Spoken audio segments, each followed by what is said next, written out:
So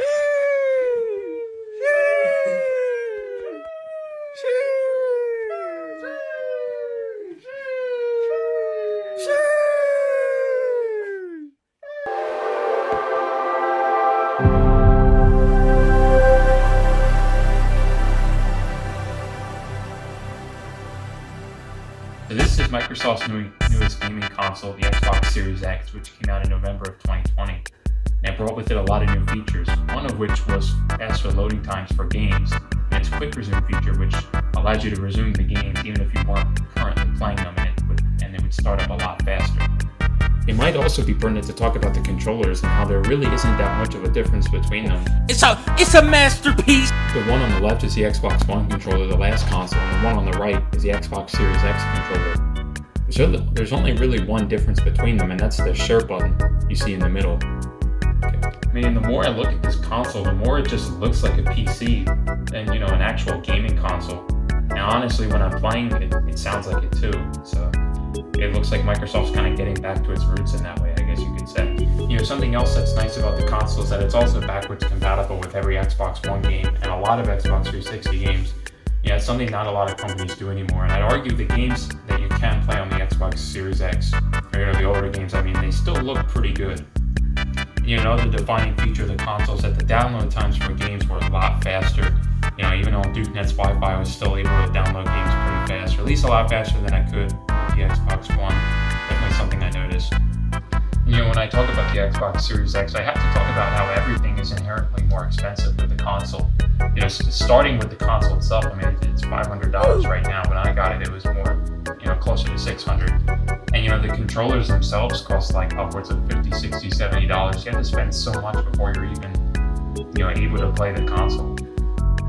I also have to talk about the games, which are becoming more expensive themselves. New games used to be $59.99. Now most of the new ones are $69.99. It's not much of a difference, but $10 extra plus tax does add up after a while. And when talking about how expensive the console is, it's hard not to mention how expensive most of the headsets are. And for me, they're really not that durable. I've had this headset for a while, to be fair, but I feel like I have to keep buying them just because they really don't last that long. It's just crazy how I have these 4 N64 controllers which haven't really been sold mainstream for 15 to 20 years, and yet $50 can get 4 of these, $50 can only get 1 of these. And I know this is a current console, but it's still crazy to think about how expensive controllers are now. These controllers even back then were not that expensive. And although I think it's way better graphically than the Xbox One, I don't really know that it's worth all the extra money to me. I notice a difference graphically, I notice a difference speed-wise when playing games, but I don't really know if it's worth the price right now.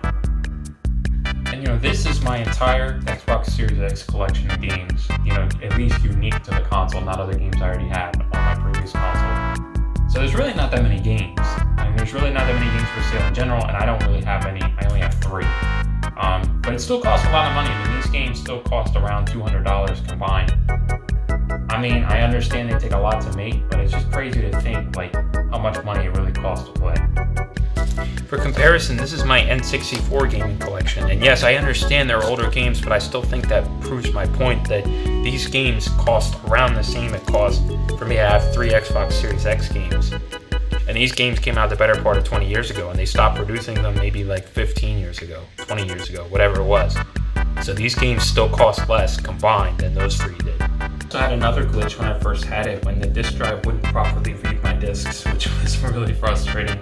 And I know a lot of other people had similar problems. It really wasn't that hard of a fix, but it really didn't feel like it was something that warranted, even happening in the first place, and it was definitely frustrating. And honestly, I feel like the disk drive isn't used that much anyway. It feels like the video game industry is going more digital than it is, physical copies. So I guess it's really not that big of a deal, but when I got physical copies for Christmas and wasn't able to play them, that was pretty annoying. Another thing I don't really like about the console, this is kind of more about gaming in general, but I don't really like how, if you're not online, you really can't play games, or you really can't do anything in the games. It's really not unique to the Xbox Series X, but just something I noticed in general, and it kind of it's just kind of weird. I guess it's just, changing times. I don't know if I should attribute it specifically to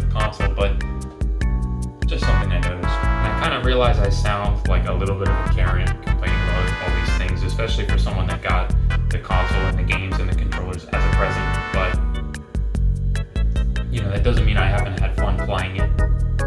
I've definitely had fun playing it. I play it a lot, and I'm definitely glad I have it. I just think a lot of my problems with the console come from the fact that it's just a little bit too early to buy it, and that's really the one thing I would say is to wait before you buy it. I don't really think it's worth it to buy it right now in its current state.